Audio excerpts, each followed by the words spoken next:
Hey Ed, what's up, man? What's up, man? So, do you mind if I ask you a few questions? Yeah, let's do it. So, I know you're in architecture, but why do you do what you do? What's your purpose? My purpose statement is to work for it. I believe that if you don't work for anything you have, you won't get it.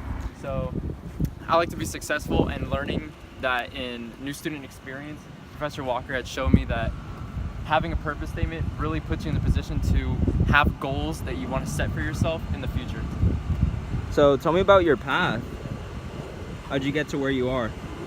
So I started off as dual enrollment. I had Miss Walker in my first semester of Valencia, so it was good to have her as kind of like a mentor to guide me through college. So after taking her class, I had realized that architecture is kind of where I wanted to be, and so I ended up transferring after my AA in Valencia to Cornell University in New York, and that's when I majored and had my profession in architecture. It wasn't cheap. It was around $40,000 tuition, but thankful to the contract that you can sign for if you promise to live in New York 5 years after college, then tuition is free. So I hope that that helped a lot. That's awesome, man. So, what was your startup? How'd you get interested in architecture? My first passion was actually fashion, but one of my biggest inspirations was Virgil Abloh, and he's a really big fashion designer. You may have heard him. He does the brand Off-White. He's had a couple collaborations with Nike recently, and he actually started off as an architect before he even transferred to fashion. And I started to realize that I love, modern contemporary architecture, and I had a really big passion for it. And so it's like, why can't I just do it myself? So I used them as an inspiration to where I could actually do fashion and architecture at the same time. So, where are you at now, man? Right now, I'm not working for anybody. I'm a freelance architect, so I work from home. I design what I like to design. I find most of my, inspiration at home. Like I don't want to work for a company that is basically forcing me to design what they like. I want to do what I want to do. So, yeah.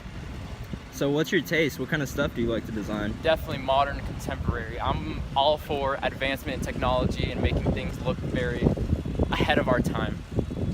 That's cool. Could you show us some of your work? Yeah, it's actually right here. So these are two houses that I'm working on. So I have a white modern home with some wood. I kind of wanted to go for the modern look, but maybe a little bit more homey, rustic, which is why I chose the wood. And right here is my true passion, where it just looks like something out of the future. So it's all white, black details, very open windows, and a lot of lighting. That's awesome. Do you have anything else to show us? Yeah, let's go. All right, we're here. Cool. Where are we going? Didn't you want to see some of my work? Yeah, where is it? This is it. I designed the new terminal here at the Orlando airport. It took a lot of time. This is a lot bigger of a facility rather than the houses that we built earlier. So. You did this alone? You must have had help, right? Oh yeah, for sure. I had some resources from college. Thank you to Professor Walker back in Valencia that helped me create a LinkedIn page where I could communicate with other architects and they could give me a lot of their advice and knowledge in the industry. Did you have any interest prior into getting into architecture? Not as much. I was more into fashion, but I did have a family member who was an architect, and I kind of took his, creativeness and drive for it, and it started to just rub off on me. Did you have any skills that you gained from him that helped you? Yeah, in high school, I became certified in Photoshop, Illustrator, and InDesign, so I was really used to just designing graphically, and so that helped a lot in designing buildings and architecture. Ed, is there anything you're currently working on? Yeah, actually skyscraper in Dubai and Milan Fashion Week. So. That's pretty cool. What do you mean? You're leaving? Yep. Where's your bags? I'm in my bag. All right, man. See ya. Hey, dude. You're back from Milan? Yeah. Hey, do you mind if I ask you a couple more questions? Yeah. All right. Oh, my bad. So, tell me a little bit about your industry. What exactly does an architect do? Well, I design buildings, homes, or any type of establishments before they're actually built. I tend to make 3D models to give the company who constructs these buildings an idea so they know how it needs to look. Did you need any type of license to become an architect? Yeah, so I started getting my Bachelor of Architecture, which took 5 years. And from there, I did some internships over in Los Angeles, and then I needed to take the architecture registration exam. And after passing that, I was able to apply for my license to become an architect. Dang, that must have been a lot of work.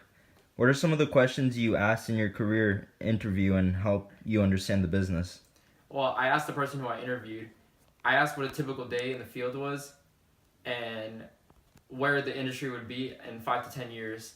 Although he was a graphic designer, architects rely heavily on designing digitally, and that information helped a lot. He told me that time management was very important, and when wanting to design and having other things you need to take care of, as well as in 5 to 10 years, he told me technology will begin to progress and everything will become more digital.